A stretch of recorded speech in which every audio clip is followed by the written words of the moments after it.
Hanuman adalah salah satu makhluk abadi, dan Hanuman dikatakan tidak pernah menjalani kehidupan pernikahan dengan sang istri. Itulah sebabnya dia disebut Brahmacari.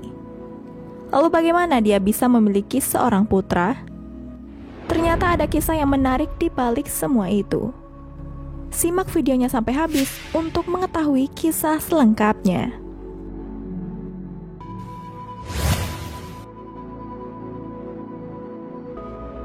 Sedikit orang yang tahu jika Hanuman tidak selibat seumur hidup dengan sang istri.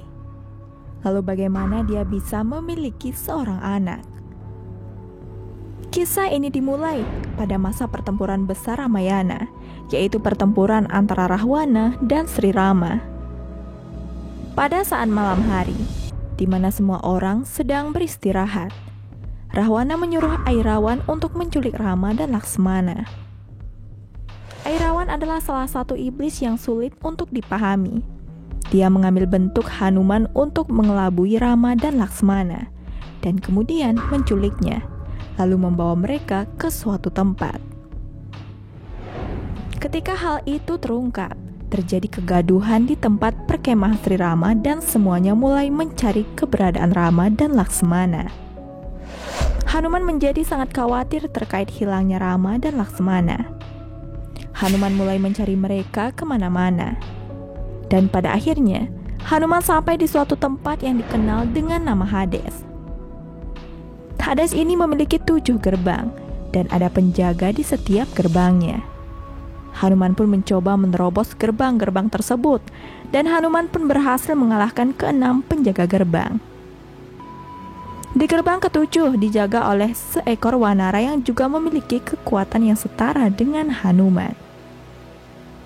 Hanuman terkejut melihat wanara tersebut yang sangat mirip dengan dirinya.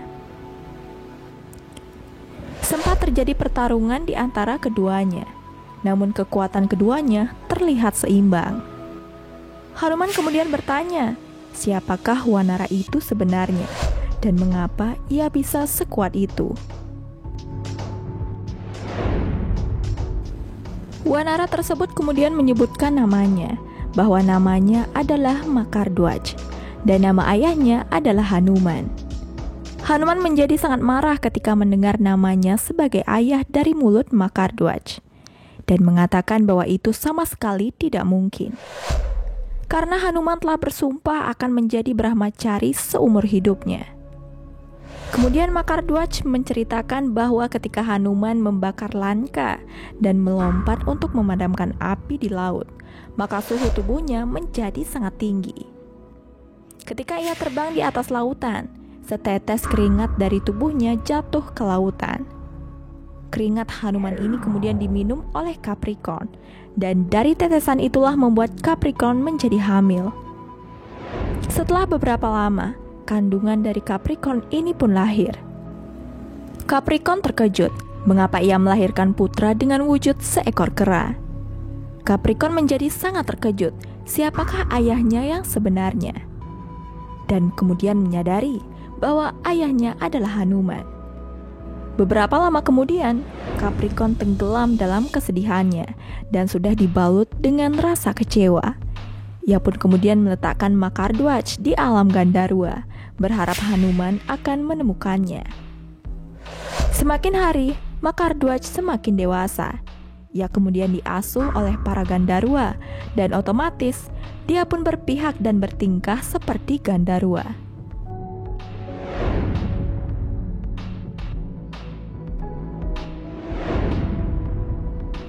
Capricorn adalah apsara di kelahiran sebelumnya, tetapi karena kutukan dia menjadi buaya. Buaya tersebut kemudian ditangkap dan dibunuh oleh nelayan Airawan.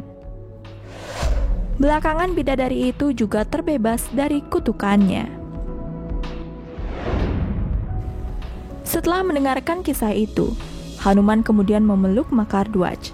Namun bahkan setelah Makardhwaj mengakui Hanuman sebagai ayahnya, Makardhwaj masih tidak mengizinkan Hanuman masuk ke dalam.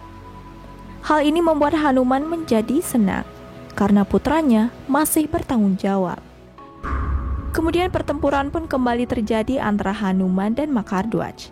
Dan pada akhirnya, Hanuman mengikat Makardwaj dengan ekornya dan mengeluarkannya dari pintu masuk.